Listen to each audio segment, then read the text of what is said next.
Seja bem-vindo ao canal da sua evolução. Conecte-se com esta mensagem e viva uma verdadeira transformação na sua vida. O Evolução Diária de hoje já vai começar. Olá, queridos, bem-vindos à Evolução Diária de hoje, quinta-feira, dia 4 de julho de 2024. Eu sou o pastor Vitor Santos e estou aqui para te ajudar no seu processo de evolução. Hoje nós vamos estudar o capítulo de número 7 do livro de Juízes. Mas eu quero te pedir bem rapidinho, antes da gente começar o nosso estudo de hoje, para você curtir, comentar e compartilhar esse vídeo com seus amigos e familiares. Isso é muito importante para o crescimento e desenvolvimento aqui do nosso canal, e assim a gente consegue levar a palavra de Deus de uma forma simples, prática e objetiva, cheia de aplicação prática para muita gente. Então, em nome de Jesus, faça a sua parte. Sua evolução diária tem sido bênção para você. Curte, comenta e compartilha, tá bom? Bem rapidinho, em nome de Jesus, tá? Gente, vamos lá, Juízes capítulo 7, tem 25 versículos, nós estamos fazendo a leitura na versão NVI, nós aprendemos no capítulo 6 do livro de Juízes, um pouquinho maior, de 40 versículos, acerca literalmente do chamado de Gideão. Deus escolhe Gideão, porque encontra Gideão trabalhando, malhando trigo no lagar, ou seja, nós aprendemos tudo ontem, eu te ensinei tudo ontem, que lagar não é um lugar de malhar trigo, né, e sim de prensar uva. E ele estava fazendo aquilo porque o lugar onde se prensa a uva, né, é uma espécie de um buraco assim, subterrâneo e tudo mais, e é escondido. Então ali também era uma forma de despistar, né, uma forma inteligente de fazer com que os inimigos não viessem procurar ele justamente, não fossem procurar ele justamente ali naquele lugar. Então Gideão, ele foi inteligente, estava trabalhando, Deus olha para tudo isso, se agrada e transforma ele num líder, né, um juiz. Então nós estamos aqui no livro de Juízes aprendendo acerca dos líderes temporários. Nós estamos num tempo de transição entre a liderança de Josué, aquele que sucedeu a liderança de Moisés, e, né, o primeiro rei Saul. Então é um tempo onde Deus estava levantando líderes temporários. Então eram feitos ali até que de uma maneira rápida, num ciclo vicioso de padrão repetitivo negativo que o povo estava vivendo, né? O povo desconhece a Deus, peca contra Deus, e por isso vem um jugo pesado sobre esse povo. O povo clama e Deus, com a sua graça e misericórdia, vai lá e atende o pedido do povo, tá? Então esse é o cenário. O capítulo 7 aqui vai falar ainda acerca de Gideão, né? Vai mostrar aqui, depois do chamado de Gideão, agora a estratégia que Deus dá a Gideão para convocar homens para a batalha, para selecionar esses homens, a estratégia que Deus dá a ele para a batalha e a vitória de Gideão na batalha, é o que nós vamos observar, ler aqui, aprender no capítulo 7. Então vamos fazer a leitura na íntegra aqui para facilitar o seu entendimento, e eu venho fazendo a interpretação do texto e trazendo também uma lição poderosa de aplicação prática, tá? Juízes 7 começa assim: de madrugada, Jerubaal, isso é, Gideão e todo o seu exército, acampou junto à fonte Arode. O acampamento de Midian estava ao norte deles, no vale, perto do monte Moré. E o Senhor disse a Gideão: você tem gente demais para eu entregar Midian em suas mãos, a fim de que Israel não se orgulhe contra mim, dizendo que a sua própria força o libertou. Anuncie, pois, ao povo que todo aquele que estiver tremendo de medo poderá ir embora do monte Gileade. Então 22 mil homens partiram e ficaram apenas 10 mil. Então aqui a gente já chega à conclusão que tinha 32 mil homens. Deus disse o seguinte: é hora de selecionar, é homem demais. Se vocês vencerem com esse tanto de gente aí, vocês vão achar que vocês aqui estão poderosos demais. Então quem tiver com medo pode liberar. 22 mil foram embora logo de cara. Mas o Senhor tomou a dizer a Gideão: ainda tem gente demais, 10 mil ainda é muito. Desça com eles à beira da água. Essa beira da água aqui é uma fonte, hoje conhecida como a fonte de Gideão. Nós voltamos de Israel tem 15 dias e eu tive a oportunidade de levar o grupo lá na fonte de Gideão. Um lugar lindo hoje, bem preservado, são piscinas, considerado como piscinas térmicas. Ela é aquecida naturalmente, quer dizer, aquecido assim, né? Não é uma água quente, ela gira ali em torno de 27, 28 graus, mas também não é uma água gelada, né? Então a gente tem essa experiência ali hoje, um lugar que é preservado ali, próximo à fonte de Gideão, conhecido como as piscinas térmicas da fonte de Gideão. E aí Deus diz: desça com eles a água e eu vou separar os que ficarão com você.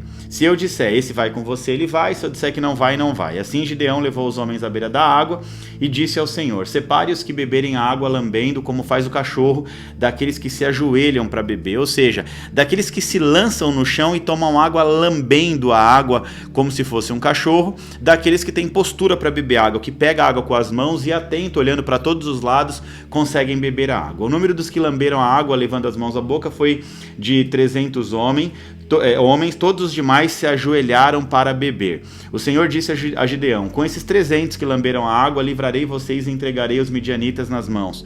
Mande para casa todos os outros. Gideão mandou os israelitas para as tendas, mas reteve apenas os 300. E estes ficaram com as provisões e as trombetas do que partiram. O acampamento de Midian ficava abaixo deles no vale. Naquela noite o Senhor disse a Gideão: levante-se e desça ao acampamento, porque eu vou entregar nas tuas mãos.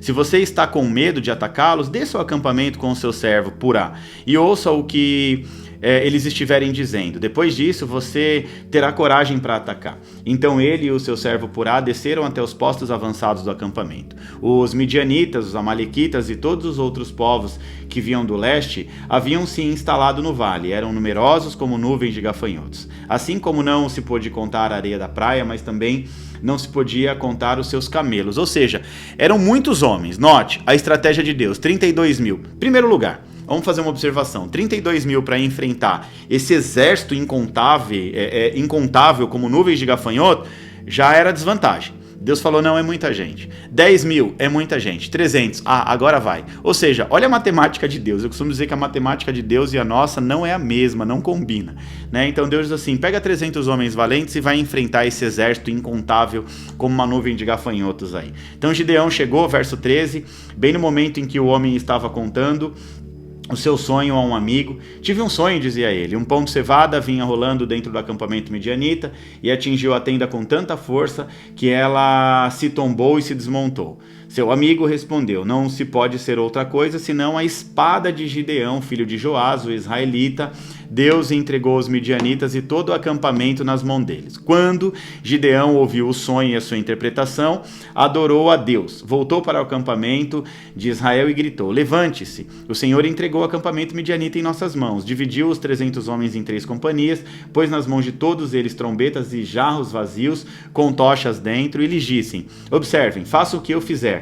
Quando eu chegar à extremidade do acampamento, façam o que eu fizer. Quando eu e todos os que estiverem comigo tocarmos as nossas trombetas ao redor do acampamento, toquem as suas também e gritem: pelo Senhor e por Gideão. Gideão e os 100 homens que acompanhavam chegaram aos postos avançados do acampamento pouco depois da meia-noite, assim que foram trocados os sentinelas.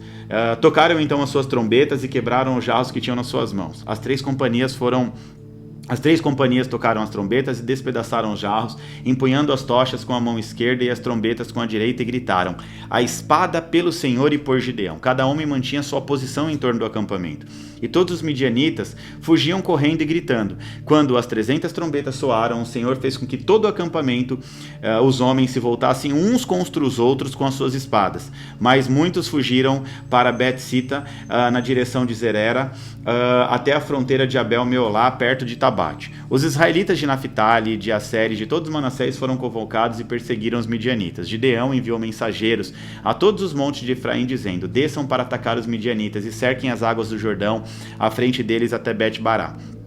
Foram, pois, convocados todos os homens de Efraim, e eles ocuparam as águas do Jordão até Bet-ará. Eles prenderam 2 líderes midianistas, Oreb e Zebe, mataram Oreb na rocha de Oreb e Zebe no tanque de prensar uvas de Zebe, e depois de perseguir os midianitas, trouxeram a cabeça de Oreb e Zebe a Gideão, que estava do outro lado do Jordão. Que texto bacana, né, gente? Um texto com uma história bem legal, onde Deus ele cria toda uma estratégia para a vitória, né? Para a vitória de Gideão. Deus concede a Gideão um homem que ele encontra trabalhando, disposto, que tinha inteligência a ponto de confundir o inimigo, né? Isso nós observamos no capítulo 6. Aqui no capítulo 7 é Deus dando a estratégia da vitória e mostrando, né, que a vitória não foi pela força do braço do povo, mas sim pelo poder de Deus, né, que se manifestou no meio do povo. Então o capítulo 7 aqui do livro de Juízes vai continuar narrando a história de Gideão, né, a batalha contra os midianitas aqui, um exército poderoso e incontável. Deus instrui Gideão a reduzir o tamanho do seu exército, tá bom? Para que Israel não pudesse se gabar, né, dizendo que a vitória foi conquistada pela força do seu próprio braço.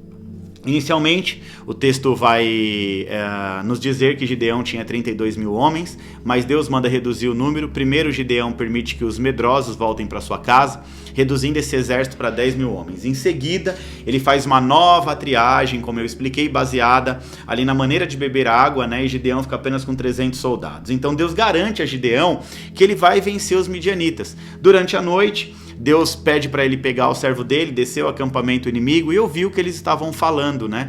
E ali ele ouve dois homens conversando, falando acerca de um sonho que simbolizava a derrota dos midianitas pelas mãos de Gideão. Esse sonho acaba encorajando Gideão. Gideão divide seus 300 homens apenas, né, em 3 companhias de 100 homens, ainda divide... dá a cada um uma trombeta, uma jarra vazia e uma tocha dentro da jarra, umas coisas assim meio esquisitas, né? Mas era uma estratégia de Deus, né? Na troca das guardas ali por volta da meia-noite, eles cercam o acampamento midianita, tocam essas trombetas, quebram essas jarras e seguram as tochas e começam a gritar: a espada do Senhor e de Gideão. E esse barulho e essa confusão causam um pânico no acampamento inimigo, que começa a lutar um contra o outro, um atacando o outro, um matando o outro. Os midianitas acabam fugindo e os israelitas perseguem e os derrotam ali, os remanescentes ao longo do caminho, né? Então a gente observa aqui que após a vitória inicial, Gideão ele vai convocar os homens das tribos, Naftali, Aser, Manassés, para perseguir esses midianitas, e ele também pede aos efraimitas, né, a tribo de Efraim, que capture então os pontos de travessia do Jordão, para evitar com que os midianitas escapassem, né? E ali os príncipes midianitas, Oreb e Zeeb, são capturados e mortos pelas mãos do efraimitas. Então esse capítulo aqui vai destacar literalmente a confiança e a importância da obediência, tá? E que a vitória não depende da força humana e sim do poder de Deus, tá bom? Então esse texto é bem claro, né? Onde Deus estabelece a sua força e o seu poder para poder vencer a vitória e não pela força e o poder do homem, tá? Então, como aplicação prática, eu quero trazer um outro texto bíblico aqui para a gente fazer um comparativo e a gente entender melhor esse texto. Isso vai me fazer lembrar lá de Zacarias capítulo 4, versículo 6, que diz assim: nem por força nem por poder, mas pelo meu espírito, diz o Senhor do Exército. O que está acontecendo aqui? O livro de Zacarias ele foi escrito durante o período de retorno dos judeus do exílio babilônico. O povo de Deus ali, né, vivendo esse ciclo, né, de falha, de paganismo, de desobediência, entregue na mão dos babilônicos. E eles vivem ali durante alguns anos, né, oprimido ali, né, vivendo exilados, e é como se fossem escravos dentro do seu próprio território, né? Então eles estavam enfrentando a tarefa de reconstruir o templo. Então eles são libertos, né? Deus liberta eles da opressão dos babilônicos, e aí eles tinham que reconstruir o templo de Jerusalém. A primeira tarefa era reconstruir o templo, tá? O templo havia sido destruído, né, nessa invasão da Babilônia, e esse versículo aqui em específico é parte de uma visão dada por Deus ao profeta Zacarias para encorajar Zorobabel, que era o líder da reconstrução do templo. Então a primeira expressão aqui, ó, não por força, nem por força e nem por poder, não por força e nem poder. O que isso quer dizer? Força. Força aqui aponta para a nossa força física, recursos materiais, habilidades humanas em realizar tarefas. Tá? Poder refere-se ao poder político, ao poder de uma autoridade, de uma influência, uma capacidade organizacional. Então, juntas, essas palavras representam todas as formas de esforço humano que, seja através de capacidade física ou de alguma autoridade constituída, tá? Então, juntando, quando o texto diz, né, Deus diz aqui a Zacarias, não por força, ou seja, não é o seu recurso material, nem a sua habilidade, e nem por poder, não é poder político, nem autoridade, nem influência de governos, governantes e tudo mais, mas pelo meu Espírito. Isso refere-se ao poder de Deus através do Espírito Santo, que opera além das capacidades humanas. Então preste bem atenção. Deus está declarando aqui que a realização da reconstrução do templo ou qualquer outra obra significativa não depende de esforços humanos, mas depende do poder do Espírito Santo de Deus. Significado espiritual disso, tá? Isso aqui significa que assim como Zorobabel, Gideão, ele também foi uma amostra de que grandes tarefas, grandes obras, grandes vitórias, né, ou batalhas, elas são vencidas não pela força do nosso braço, não pelo poder e nem pela nossa influência, mas sim pelo poder de Deus. Pela força do braço, né, as pessoas lutam até se cansarem. Mas olha só que interessante, é pelo poder do Espírito Santo que opera em nós e através de nós que nós podemos vencer, né, as batalhas da vida sem precisar de esforço físico ou emocional. Olha que interessante isso aqui. Às vezes as pessoas colocam tanta força para vencer uma batalha e esse texto bíblico está deixando claro pra gente que a gente não precisa de tanta força assim se a gente confia no Senhor. Então é Deus que dá estratégia, é Deus que derrama o Espírito Santo dele sobre as nossas vidas para a gente vencer toda e qualquer batalha, até mesmo as que nós consideramos invencíveis, né? Isso aqui vai demonstrar literalmente dependência total, confiança, bitarrom, confiança total no Senhor, uma confiança inabalável, né? Não nas nossas habilidades, não nos nossos recursos que garantem o sucesso, mas no poder de Deus operando em nós e através de nós. A verdadeira vitória aqui, a realização, não vem da nossa força e do nosso poder. Não é porque nós somos fortes, bonitos, ou porque temos dinheiro, ou porque temos influência na sociedade. Não, a nossa vitória vem pelo poder do Espírito Santo. Reconheça isso em nome de Jesus. Então, quando a gente confia em Deus, quando a gente depende do Espírito, a gente pode enfrentar qualquer desafio e realizar grandes coisas para a glória de Deus. Essa mensagem é um lembrete contínuo da nossa necessidade de humildade, dependência, fé e confiança em Deus. Que nós possamos entender que não é pelas nossas forças, nem pelas nossas habilidades, mas pelo poder de Deus que opera em nós, em nome de Jesus. Amém, gente? Glória a Deus. Mais um capítulo aqui do livro de Juízes concluído com sucesso. Hoje nós estudamos o capítulo de número 7, que narra literalmente acerca ali da vitória dada pelo poder do Espírito Santo a Gideão e todo o seu exército. Um exército curto, pequeno, de apenas 300 homens selecionados a dedo por Deus para vencer uma batalha tão importante. Glória a Deus, que estudo maravilhoso. Agora vamos agitar as redes sociais em nome de Jesus. Eu quero que você tire um print dessa tela e poste na sua rede social, que você também curte, comente e compartilhe. Isso é muito importante para o crescimento e desenvolvimento aqui do nosso canal. Como eu sempre digo, se a evolução diária tem sido bênção para você, curte, comenta, compartilha, tira o print, faz tudo direitinho em nome de Jesus, tá bom? E eu te espero aqui amanhã novamente para mais um capítulo do livro de Juízes no Evolução Diária. Que Deus te abençoe em nome de Jesus.